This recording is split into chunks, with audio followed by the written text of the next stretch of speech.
La segunda variante que vamos a utilizar para representar matrices dinámicas es la que llamamos tipo 2 o también la representación en la que los datos se ocupan una única fila. Bien, en este caso, igual que la anterior, la estructura de datos básica es la de un vector de punteros a enteros. Eso quiere decir que, igual que antes, vamos a tener un vector en el que cada casilla contiene un puntero a datos enteros. En este caso, como veremos, cada puntero tiene la dirección del primer elemento de cada fila. De manera que el puntero 0 apunta al primer dato de la fila 0. El puntero que se encuentra en la casilla número 1 tiene la dirección del primer dato de la fila número 1, o sea, la segunda fila, etcétera, etcétera. Bien, cada una de estas casillas es un puntero entero y por lo tanto tiene la dirección de un entero. Si tenemos un puntero externo para acceder a el vector de punteros, este puntero debe ser de tipo puntero a entero. Bien, esto es similar al caso anterior. A ver, los datos se organizan en un gran vector, en una sola fila de datos enteros. De manera que el final de la primera fila, al final de la primera fila continúa en la siguiente dirección de memoria, el inicio de la segunda fila y así sucesivamente. ¿Vale? Recuerde que esta es la forma en la que se organizan los datos en memoria en una matriz bidimensional en C++. Cada uno de los punteros del primer vector referencia al inicio de una fila, como dijimos anteriormente. El puntero 0 al inicio de la fila 0, o sea, de la primera fila, el puntero 1 al inicio de la fila 1, o sea, la segunda fila, y así sucesivamente. El programador debe ajustar adecuadamente este vector de punteros para colocarlos en los sitios correctos, claro que sí. Bien, los dos vectores, tanto el de vector de punteros como el gran vector de enteros, se alojan en el heap y tenemos un puntero datos que referencia a toda esa estructura dinámica. Ese puntero será externo, normalmente será externo a la estructura. Aquí lo tenemos, el puntero datos hace referencia a este vector de punteros y todos estos datos se alojan en el heap. Bien, vamos a ver con detalle cómo se podría crear una estructura de este tipo. Observe que la creación del vector de punteros es exactamente igual que en el caso anterior. El puntero datos, el puntero externo, contendrá la dirección de memoria que me asigne el operador new cuando pido fields datos de tipo puntero enteros. Por lo tanto, con esta instrucción creo la estructura principal, la del vector de punteros. Bien, pues aquí tenemos la primera diferencia importante respecto a la estructura anterior. Tenemos todos los datos en una fila, en un gran vector dinámico, por lo tanto lo que hacemos es pedir memoria new para datos enteros, tantos como filas por columnas. Bien, una vez que tenemos ese gran vector, asignamos su dirección a datos de 0.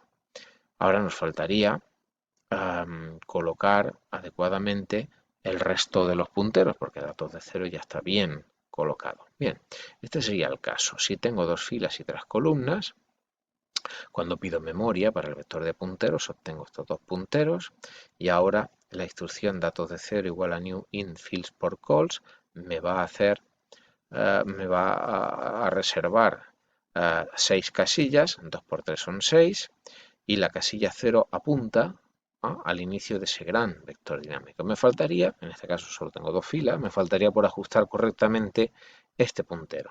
Bien, si ajusto correctamente ese puntero, ¿vale?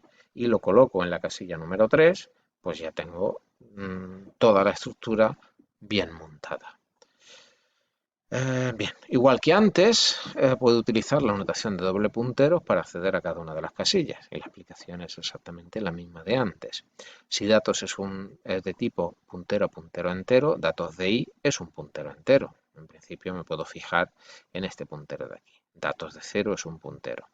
Por lo tanto, si datos de 0 es un puntero, puedo colocar unos corchetes con un número a continuación y eso me permite acceder a datos enteros a continuación de esa dirección. Por ejemplo, datos de 0, 1 sería datos de 0 me lleva a esta casilla, pues datos de 0, 1 sería la siguiente casilla, que sería este elemento de aquí.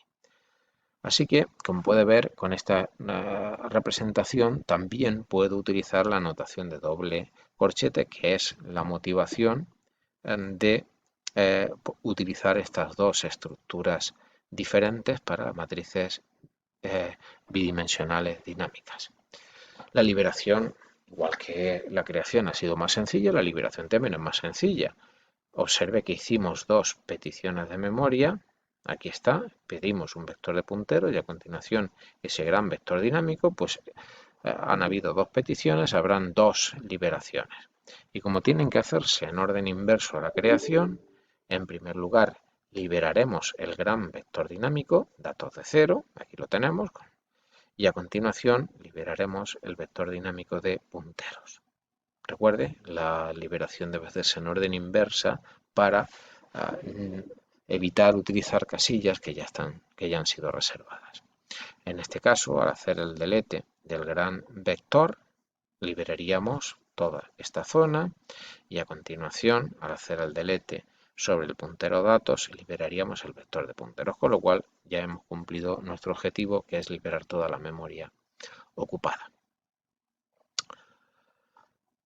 Para implementar las matrices dinámicas y teniendo en cuenta que debemos modularizar de manera que tengamos en un fichero de cabecera las cabeceras, en un fichero .h las cabeceras y las declaraciones de los datos y en un fichero CPP la definición de las funciones, debemos tener en cuenta que vamos a trabajar con dos representaciones o que podemos trabajar con esas dos representaciones. Vamos a intentar que sean o que el usuario encuentre el mínimo de diferencias posibles entre ellas.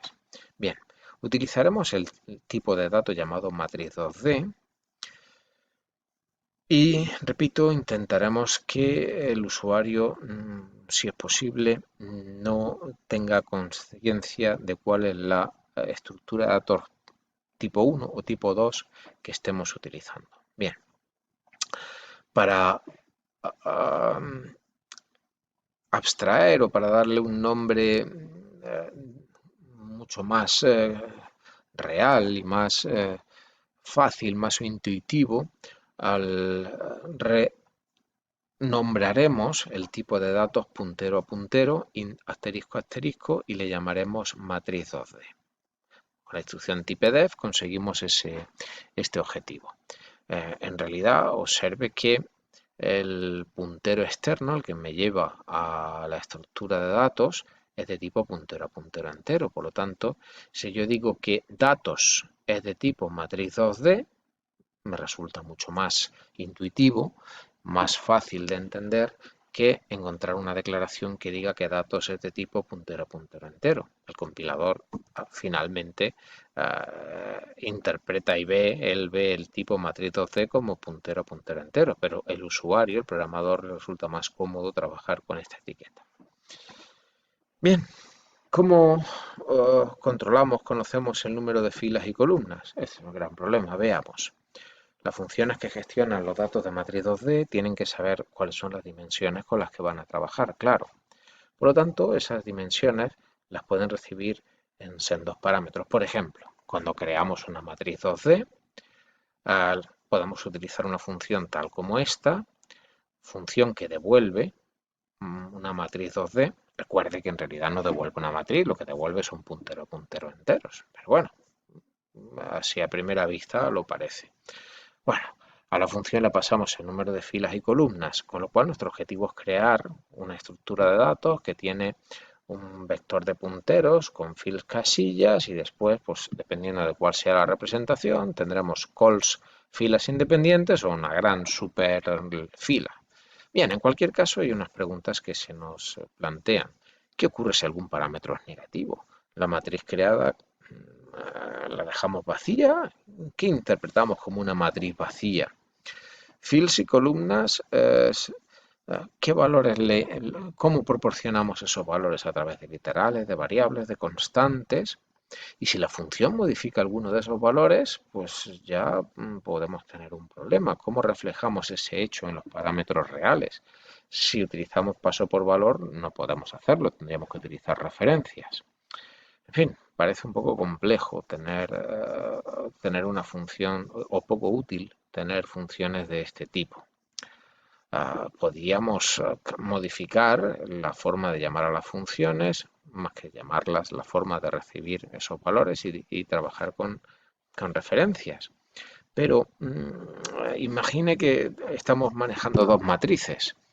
Eso quiere decir que una cabecera de una función que gestiona dos matrices, por ejemplo, multiplicar dos matrices, tendría que recibir el puntero inicial de cada matriz más dos parámetros por matriz, el número de filas y columnas, y luego devolver las dimensiones de la matriz resultante. Sería algo inmanejable y poco útil. Por lo tanto, proponemos cambiar la representación y utilizar una representación similar a la que ya debería haber visto en los ejercicios sobre vectores dinámicos. O sea, en un futuro todo esto se convertirá en una clase, pero ahora trabajamos con struct. De forma que encapsulamos las propiedades de un dato matriz 2D en un struct. El struct matriz 2D, como puede ver, es una redefinición de pero voy a decirlo bien, la etiqueta matriz 2D es una redefinición del tipo struct con estas propiedades. En definitiva, cuando yo declaro un dato de tipo matriz 2D, en realidad lo que estoy declarando es un struct que contiene un puntero a puntero a enteros y dos datos enteros que hacen referencia a las filas y las columnas. Nada más que eso. Ahora es mucho más fácil escribir funciones, porque cuando yo paso o devuelvo un dato matriz 2D, lo que estoy haciendo es pasar un struct, y ese struct contiene dentro el número de filas y columnas. Por lo tanto, las funciones ya pueden modificar esos datos de una forma sencilla y directa y resulta intuitiva. Por ejemplo, si la matriz fuera un dato de tipo matriz 2D, tipo 1, ya no tenemos solo el puntero datos, sino que tenemos un struct en el que estamos encapsulando el número de filas y el número de columnas. Bien, pues este dato matriz, ¿vale?, es un dato de tipo matriz 2D, que no deja de ser, como puede ver, un struct. Si observamos ahora el tipo 2, la representación tipo 2, el struct sigue siendo exactamente igual. Datos es un puntero a enteros, tenemos 10 filas y 15 columnas. Con lo cual observe que ya estamos de alguna forma ocultando al usuario realmente cuál es el verdadero tipo de datos. Así que, por ejemplo, cuando creamos una matriz, podemos tener esta función, crea matriz 2D, le pasamos el número de filas y le pasamos el número de columnas y la función devuelve un struct. Ya no devuelve un puntero entero, sino un struct.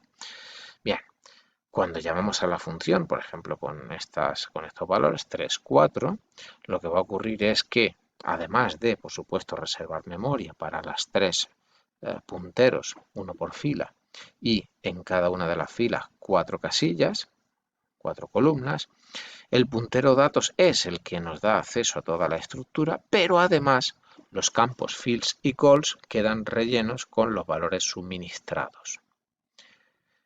Y cuando liberamos, simplemente lo que hacemos es modificar los tres campos del struct, y para eso tenemos la precaución de escribir una referencia para que sea posible modificar los campos del struct. Bien, y utilizando esta manera de trabajar, podemos seguir escribiendo funciones de gestión de la matriz dinámica, bien sea tipo 1 o bien sea tipo 2. Cuando pongamos los ejercicios asociados a este apartado, podrán encontrar las funciones más interesantes para la gestión de las matrices bidimensionales.